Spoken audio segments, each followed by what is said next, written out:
Bienvenue à tous, vous qui écoutez l'émission Kangoka. Mon nom est Chris Ndikumana. Aujourd'hui, nous sommes mardi. Il y a une parole que je vais partager avec vous, une parole qui concerne spécialement des personnes qui sont en train de traverser une situation difficile, une situation de désespoir. Il y a des gens qui sont en train de vivre des situations où tout semble bloqué. Parmi eux, il y en a qui sont sauvés, qui connaissent Dieu, mais ils sont encore en train de lutter. Il y a beaucoup de choses qui les découragent. Ils veulent tout abandonner, mais j'aimerais vous dire qu'il y a de l'espoir dans la parole de Dieu. Si tu crois, si tu es sauvé, même si tu pries tous les jours, ça ne peut pas t'empêcher de traverser des situations difficiles. Ce monde que nous vivons est rempli de problèmes. Il y a des problèmes d'argent, des problèmes dans les ménages, des problèmes au travail, des problèmes de maladie. Il y a beaucoup de problèmes que nous connaissons et cela existe depuis le péché d'Adam et Ève. Jésus n'a jamais dit qu'il n'y aura jamais de problème. Je veux encourager tous ceux qui sont en train de traverser des situations difficiles, tous ceux qui perdent espoir. Si tu penses que Dieu ne t'entend pas, je vais te dire que si tu pries dans le nom de Jésus, Jésus t'entend. Je le répète, si tu pries dans le nom de Jésus, ta prière sera entendue.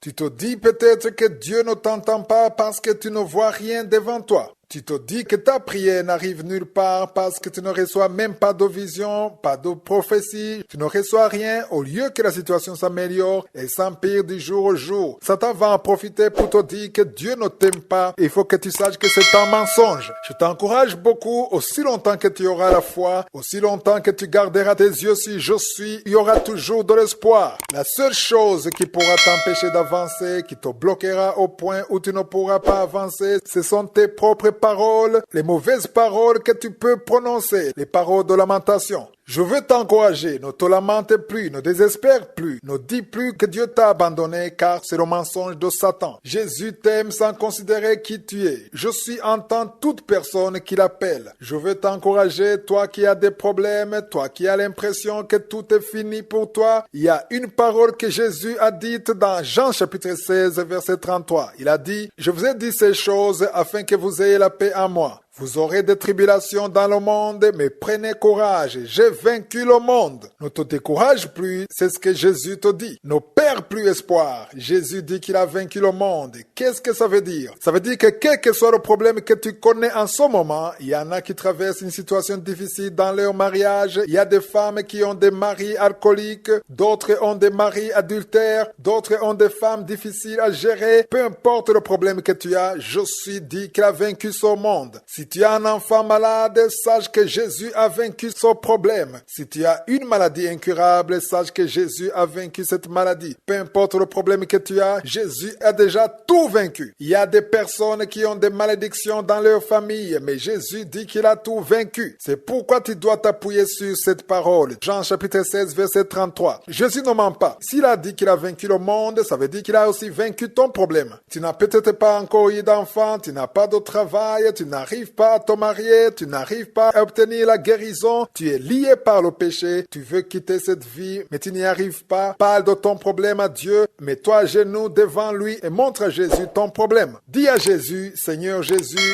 voici mon problème, je viens de comprendre que tu l'as déjà vaincu. Je te remercie parce que tu l'as déjà vaincu et je sais que le moment venu, tout ça va finir. C'est pourquoi je vais te demander de cesser de te lamenter, cesse de désespérer, cesse de prononcer des paroles négatives. Si tu ne priais plus, il faut que tu saches que maintenant il est temps de te lever. Lève-toi le matin pour prier, car si tu cesses de prier, c'est comme si tu fermais la porte à Dieu. Lève-toi le matin pour prier, ne te lamente plus, garde tes yeux sur Jésus, car il a vaincu le monde. Il n'y a rien que tu traverses que Jésus ne peut pas résoudre. La seule chose qu'il te demande de faire, c'est de garder tes yeux sur lui, de croire en lui et de ne pas te lamenter car il va te secourir.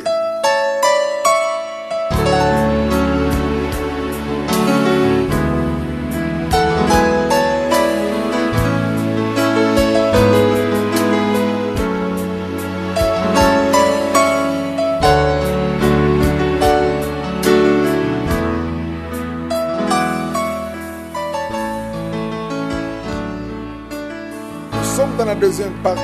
Continuons avec l'enseignement que j'ai appelé Action de grâce. Hier, nous avons lu dans Psaume 34, verset 1 ou 2 selon les versions. David dit dans ce verset, « Je bénirai l'Éternel en tout temps. Sa louange sera toujours dans ma bouche. » J'étais en train de vous expliquer hier comment l'action de grâce est censée demeurer dans notre bouche. J'aime beaucoup le fait de bénir je suis et cet enseignement me pousse à vous donner mon témoignage. Le jour où j'ai compris le secret de bénir je suis, c'est là où ma vie a été complètement changée. Je l'ai compris en 2009.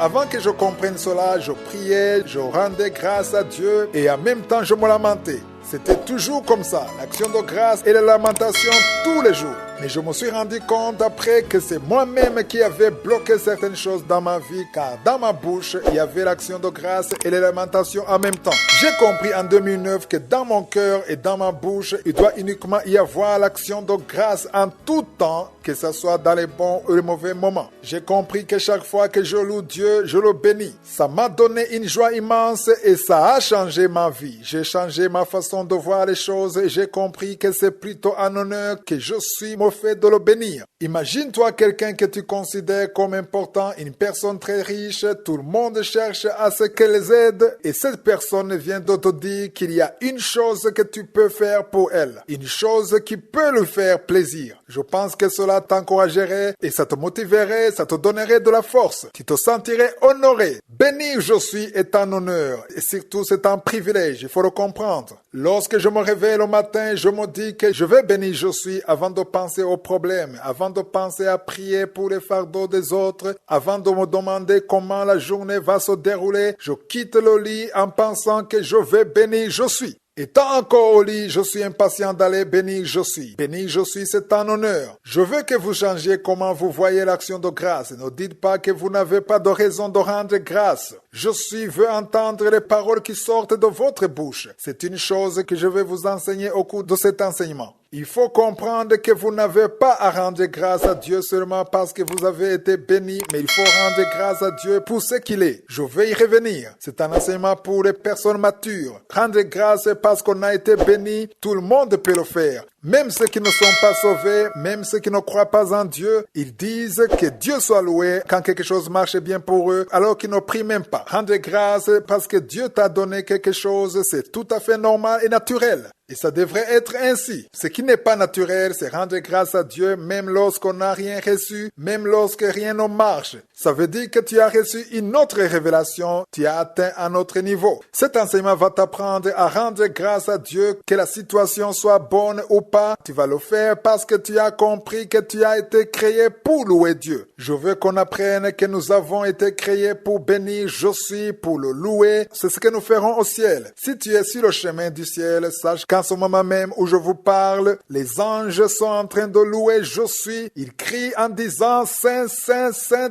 toute la terre est remplie de ta gloire. Qu'est-ce qui me permet de l'affirmer? C'est parce que c'est ce qui est écrit dans Ésaïe chapitre 6. Dieu a ouvert les yeux d'Ésaïe et lui a montré ce qui était en train de se passer au ciel. Ésaïe a vu Dieu sur son trône de gloire, entouré d'une multitude de séraphins, chacun disant à l'autre Saint, Saint, Saint, toute la terre est remplie de ta gloire. Ils n'ont pas commencé à le dire, ils n'ont pas commencé à louer je suis parce qu'ils ont vu Ésaïe les regarder. Mais c'était leur vie de tous les jours. En ce moment même où tu écoutes Kangoka, une multitude d'anges sont en train de louer Dieu. Ils sont en train de parler de sa gloire. Ils sont en train de parler de sa puissance. Ils ne se fatiguent point. Nous nous fatiguons dans ce monde, mais les anges ne se fatiguent pas. Ils ne sont jamais épuisés et nous aussi, lorsque nous serons au ciel, nous serons comme des anges. Nous allons nous joindre aux anges pour louer Dieu en disant Saint, Saint, Saint. Tout le temps, 24h/24, nous serons en train de louer Dieu. C'est pour ça que nous avons été créés. C'est une chose qui plaît à je suis. Il désire notre action de grâce. Son cœur a soif de nos actions de grâce. Chaque fois que tu loues Dieu, chaque fois que tu glorifies Dieu, tu es en train de faire ce pourquoi tu as été créé. En agissant ainsi, tu es en train de faire une chose que la plupart des gens ne font pas, car ce monde est rempli de lamentations, de désespoir. Il est rempli de paroles négatives, de paroles sans vie. Il y a très peu de personnes qui louent Dieu continuellement. La lumière du monde, ce sont le peu de gens qui ont compris que leur bouche doit être remplie d'actions de grâce. Je vais continuer à en parler dans Kangoka d'autres domaines, car je veux que tous ceux qui sont en train de suivre cet enseignement voient leur vie transformée, qu'ils aient une vie d'action de grâce, une vie remplie de louanges. Je vais continuer cet enseignement demain si je suis le veux. Je vous souhaite de passer une bonne journée avec vos familles.